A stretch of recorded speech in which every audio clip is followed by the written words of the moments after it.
Capítulo 18 do Evangelho: muitos os chamados e poucos os escolhidos. Parábola do festim das bodas. Falando ainda por parábolas, disse-lhes Jesus: o reino dos céus se assemelha a um rei que, querendo festejar as bodas de seu filho, despachou os seus servos a chamar para as bodas os que tinham sido convidados. Estes, porém, recusaram a ir. O rei despachou outros servos com ordem de dizer da sua parte aos convidados: preparei meu jantar, mandei matar os meus bois e todos os meus cevados. Tudo está pronto, vinde às bodas. Eles, porém, sem se incomodarem com isso, lá se foram, um para a sua casa de campo, outro para o seu negócio. Os outros pegaram dos servos e os mataram, depois de lhes haverem feito muitos ultrajes. Sabendo disso, o rei se tomou de cólera e, mandando contra eles os seus exércitos, exterminou os assassinos e lhes queimou a cidade. Então disse a seus servos: o festim das bodas está inteiramente preparado, mas os que para ele foram chamados não eram dignos dele. Ide, pois, às encruzilhadas e chamai para as bodas todos quanto encontrardes. Os servos então saíram pelas ruas e trouxeram todos os que iam encontrando, bons e maus. A sala das bodas se encheu de pessoas que se puseram à mesa. Entrou em seguida o rei para ver os que estavam à mesa, e dando com o homem que não vestia a túnica nupcial, disse-lhe: meu amigo, como entraste aqui sem a túnica nupcial? O homem guardou silêncio. Então disse o rei à sua gente: atai-lhe as mãos e os pés e lançai-o nas trevas exteriores. Aí é que haverá prantos e ranger de dentes, porquanto muitos há chamados, mas poucos os escolhidos. Mateus. Outro tanto pode ser dito de todas as alegorias, das mais engenhosas fábulas, se não lhe forem tirados os respectivos envoltórios para ser achado o sentido oculto.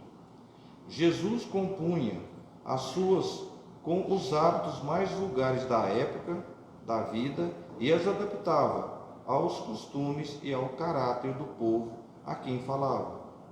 A maioria delas tinha por objeto fazer penetrar nas massas populares a ideia da vida espiritual, parecendo muito ininteligíveis quanto ao sentido, apenas por não se colocarem neste ponto de vista os que as interpretam.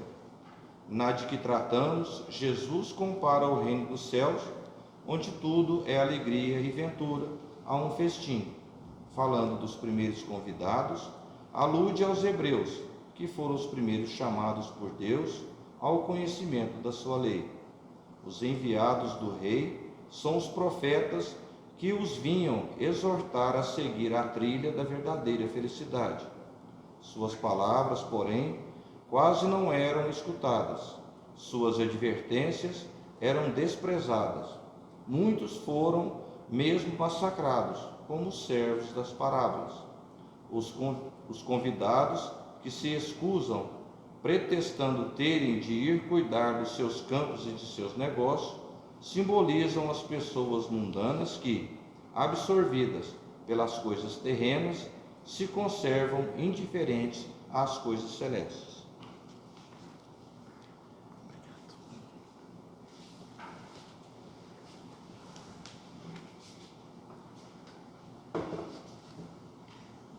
Então, meu boa noite, amados irmãos, sejam uma vez mais muito bem-vindos à casa Amor Cristão, que Jesus possa nos inspirar a retirar, a extrair o melhor dessas passagens, para que a gente possa refletir nesta última semana do ano, as reflexões que são necessárias para que façamos, para que busquemos transformação nas nossas vidas.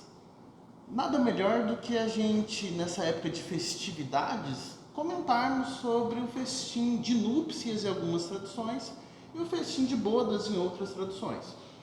Nesse caso, sabemos, né, Natal, Ano Novo, todas as famílias se reúnem, né, brindam, sejam as dificuldades, mas principalmente os sucessos que todos obtiveram no decorrer do ano. E planejam, né, fazem planos para o ano vindouro. Sabemos, principalmente nessa época, né, desde 2020 para cá, de pandemia, de dificuldades, que a verdadeira provação assola sobre a terra. Essa pandemia vem testar não só as famílias, mas também como a fé de cada um dos indivíduos. E nada melhor do que nessa época de dificuldade, de reflexão, por mais que as nossas festas não sejam mais como antes, é importante que venhamos a fazer uma introspecção nesse momento. E nada melhor do que buscarmos amparo nas leituras edificantes que o Espiritismo nos traz, como, por exemplo, uma leitura de Maria Dolores, que é intitulada A Lei da Vida. Como não bastasse, todas as vezes que vem aqui, sempre tem uma brincadeirinha, sempre tem um joguinho de palavras, e dessa vez quem traz esse joguinho de palavras é Maria Dolores, com essa leitura intitulada A Lei da Vida. Então, nossa breve explanação, nossa breve conversa, esse diálogo edificante, que vai servir para que venhamos a mudar, renovar a nossa postura perante a vida, perante os desafios e obstáculos que ainda virão, será pautado por 5 momentos. 5 momentos em que farei breves pausas para chamar a Maria Dolores para nos dar o conselho. Nada melhor do que começarmos com o primeiro conselho dela. Vamos lá. Indagas, muita vez, alma querida e boa, como recuperar a fé perdida quando alguém te vergasta o coração e a vida, a ofender e ferir, espancar e humilhar, sai de ti mesmo e fita o mundo em torno. Todas as forças lutam.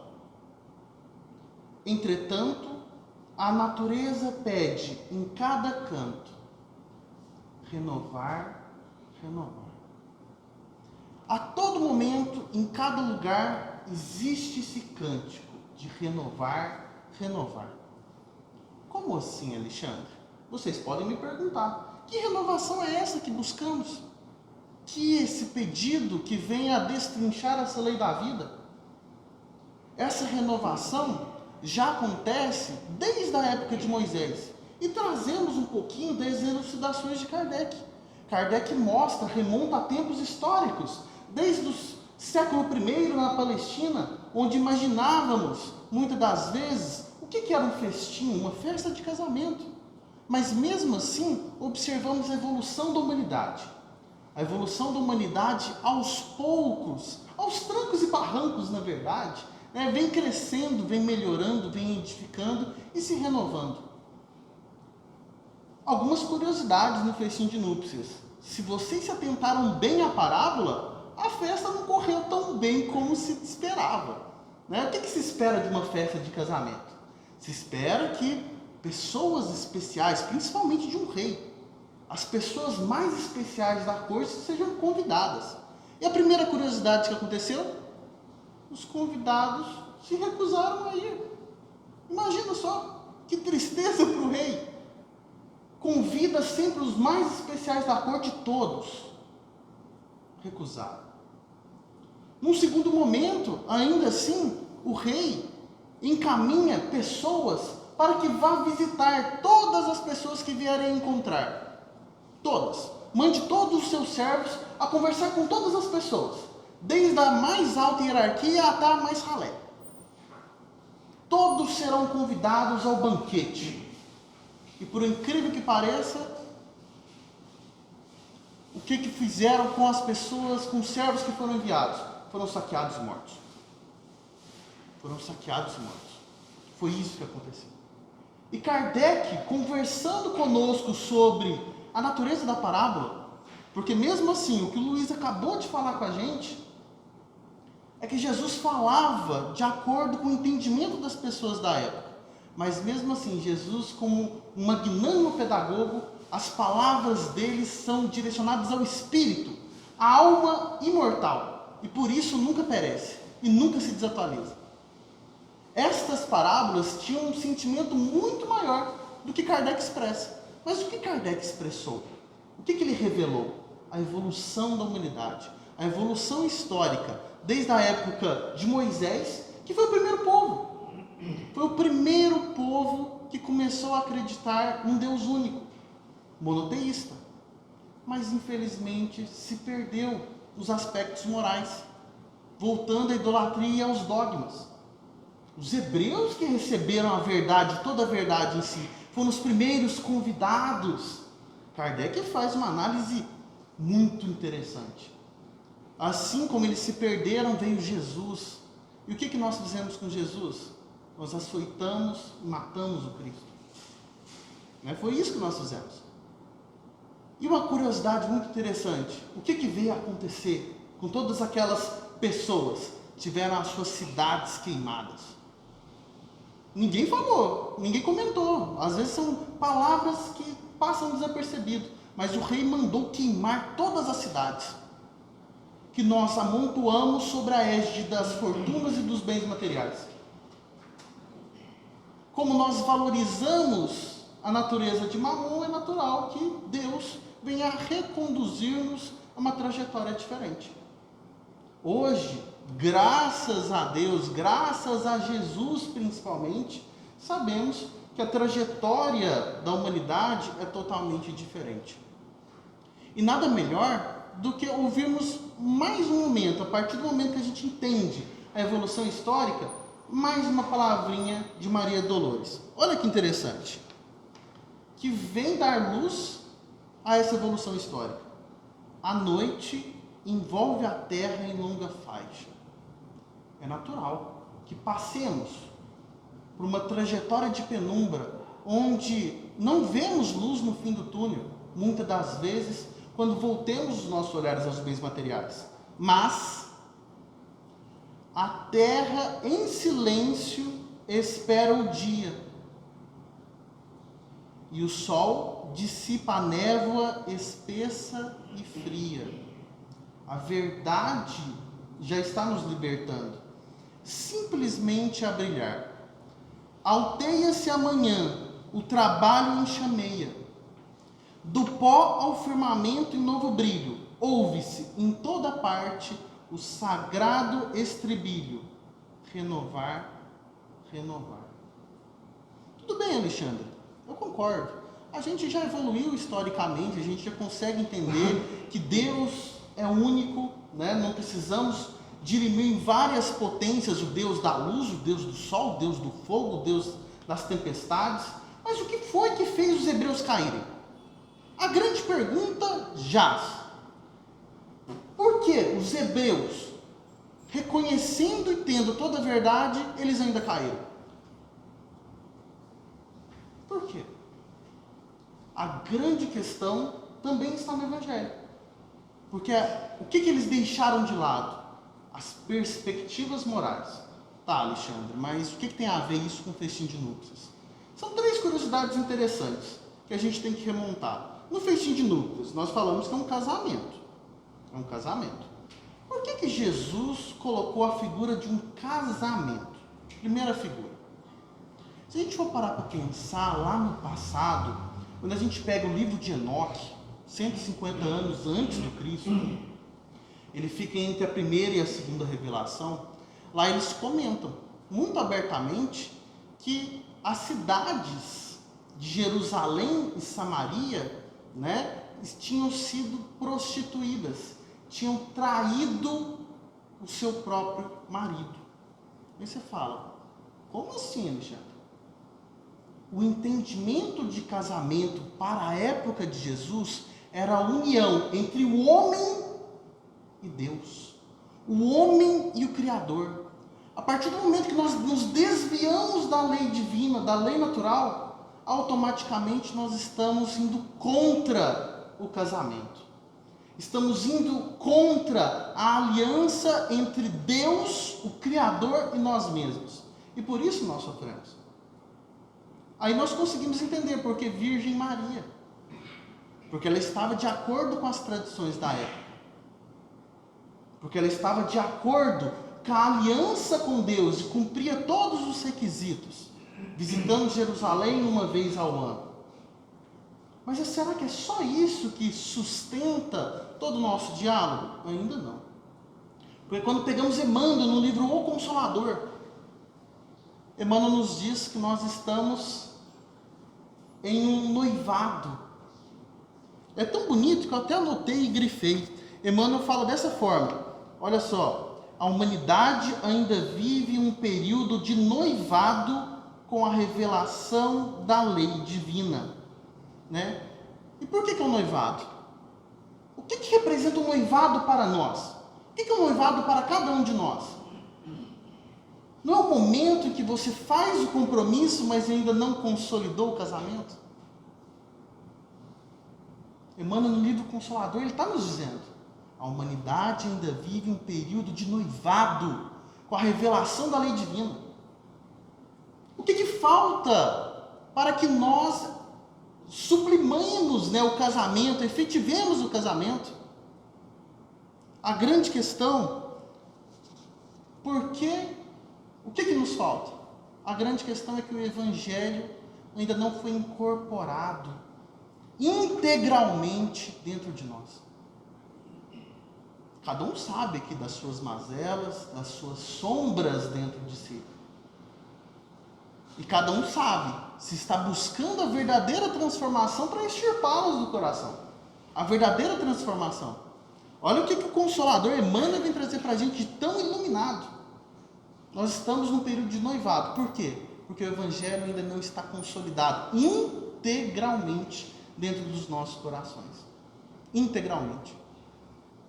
É o que nos falta. E nesse caso, é até bonito da gente citar, porque da mesma forma Emmanuel traz para a gente também no livro Consolador, para a gente entender um pouquinho mais, de uma forma mais abrangente, que vem essa parábola. Porque a parábola, por mais que Kardec, por mais que nós, no século XXI, queiramos entender tudo sobre a parábola, Emmanuel compara de uma forma perspicaz como sendo uma semente. A parábola é uma semente. É muito fácil. Como é que você consegue uma semente? Se você pegar um fruto, você partir o fruto, até uma criança sabe contar quantas sementes tem dentro de um fruto. Se for uma melancia, dá um pouquinho mais de trabalho, mas consegue da mesma forma. Mas nenhum ser humano consegue nos contar quantos frutos existem dentro de uma semente. A parábola é uma semente que deve ser plantada dentro da terra fértil, que outras parábolas vêm destrinchar, que é o nosso coração. Que pode frutificar de maneiras diferentes, dependendo do solo em que ela desabrocha. Se às vezes cai no coração de um Chico Xavier, como o Ricardo cantou muito bem, um ser estranho, um tanto estranho, pode frutificar milhões. De repente cai num solo, às vezes carrancudo, arenoso, que nem do Alexandre, às vezes dá uns 10, E pelo menos está frutificando alguma coisa. Mas a grande questão, a parábola é uma semente. À medida que o nosso coração está preparado para aceitar essa semente de uma maneira abrangente e acolhedora, com certeza os frutos virão. Mais uma pausa e vamos ver o que Maria Dolores tem a trazer para a gente. A semente lançada ao barro agreste sofre o assalto do lodo que a devora. Mas o embrião resiste, luta e aflora, no anseio de ser pão e alegria no lar. A princípio é um rebento pobre e frágil, tolera praga e temporal violento. Faz-se árvore linda e canta entre as notas do vento. O que ela canta? Renovar, renovar. Peraí, a brincadeira está nessas duas palavras. Renovar, renovar. Tá bom, Alexandre, mas o quê? Como fazer essa renovação? O que significa renovar? Se a gente for pegar no dicionário Aurélio, Se a gente for pegar a primeira acepção, não faz tanto sentido, né? Voltar ao novo. Mas, na verdade, na segunda acepção faz todo sentido. Fazer-se melhor. A acepção dessa transformação em objetivo, que a gente olha na leitura agora do livro Bênção de Paz, de Emmanuel, faz todo sentido. A transformação com o objetivo de quê? De se fazer melhor. De buscar uma veste diferente. Uma veste que venha realmente transformar a nossa conduta. Porque no finalzinho da passagem do festim de bodas ou do festim de núpcias, ainda assim uma pessoa escapou e conseguiu entrar. E lá dentro o rei fala, como conseguiu entrar aqui? Porque a única coisa que o diferenciava dos demais era a veste. Então não basta ser convidado, a gente precisa mudar a veste. E como assim? Como que a gente pode mudar a veste? Que veste é essa? Se a gente for pegar também no livro de Enoque, é muito bonito quando a gente vai ler a seguinte frase. Ele fala, um novo mundo virá, que será herdado pelos bons e justos. Nós estamos aí, prestes a migrar para o mundo de regeneração. E um banquete os esperará, olha só, um banquete os esperará. E se tirariam as vestes mortais para se vestirem as vestes imortais. Tá bom, Alexandre, ainda não entendi essa parada da veste. Vamos mudar a figura de linguagem. Vamos mostrar uma figura que até em filme já foi demonstrada. André Luiz. Nós ainda somos Alexandre, professor, fulano, mãe, pai, filho. Essas são vestes mortais, passageiras. Quer um exemplo melhor do que André Luiz? Ao desencarnar, chegar lá, se demonstra para o claramente, olha, eu estou à disposição aqui, posso fazer um plantão de 4 horas, segunda, quarta e sexta, né, colocando as disposições ao seu bel prazer. O que Clarence fez com ele? Colocou ele do lado de uma senhora que reclamava de tudo. Nada servia. Porque Clarence não chamou atenção. Ele simplesmente mostrou. Bem-aventurado é aquele que trabalha. E o que fez com que André Luiz fizesse? Começasse a auxiliar o serviço de enfermagem. Porque a veste de médico robusta que ele tinha aqui durante a encarnação, de nada servia do lado de lá. De nada servia do lado de lá. Ainda assim, como ainda não necessário, ainda bem que ele fez amizade com a enfermeira Narcisa. Ainda bem. Porque quando ele vai visitar a sua casa, tinha outra pessoa usando a sua veste de marido e cuidando dos seus filhos. E quem amparou daquele momento de trevas e decaída? Narcisa, que o amparou. André Luiz é um exímio exemplo de mudança de veste, de traje, das mudanças das condutas, dos hábitos. É preciso que a gente reforce cada vez mais o que Maria Dolores vem trazer para a gente. E nada melhor do que mais um parágrafo. Olha só. Arrebatada a pedra ao chão da furna, quer descanso, sem garbos de obra-prima. Olha a mulher. Contudo, o artista chega. E que artista é esse? A dor, é a provação. Corta e lima, a brunir e a sonhar. Ei-la que escala os topos da escultura e, estátua em que se estampa a essência da beleza, diz a vida que a busca, encantada e surpresa, renovar, renovar. Ainda assim, vem o convite de Maria Dolores. Assim também, alma querida e boa, que é o convite a todos nós. Se alguém te impôs ouvido, abandono e amargura, segue, serve e perdoa o golpe que te apura. esquecendo o desprezo e procurando amar. Não amor, procurando amar. E ouvirás claramente, entre as canções mais belas, ante a fé no porvir luminoso e risonho, a própria voz do céu, ao restaurar-te o sonho, renovar. O convite de Maria Dolores é uma reflexão muito forte para que pensemos que nós somos muito mais que a veste corporal que vestimos. Eu vou repetir mais uma vez. Cada um de nós, encarnados e desencarnados, somos muito mais do que a veste corporal que vestimos. E é importante que tudo que nos rodeia, sejam dificuldades, obstáculos, felicidades, amarguras, tristezas, ingratidões, tudo que nos rodeia são apenas degraus na nossa ascensão. Apenas degraus. E é fundamental que não nos apeguemos a instrumentos. É fundamental. As dificuldades estão para o nosso próprio crescimento, mas não nos apeguemos, lastimando mais do que deveríamos. Levanta-te e vá ao trabalho. Levanta-te e vá amar o irmão em sofrimento. Este é o convite. Vá ao encontro do infortúnio.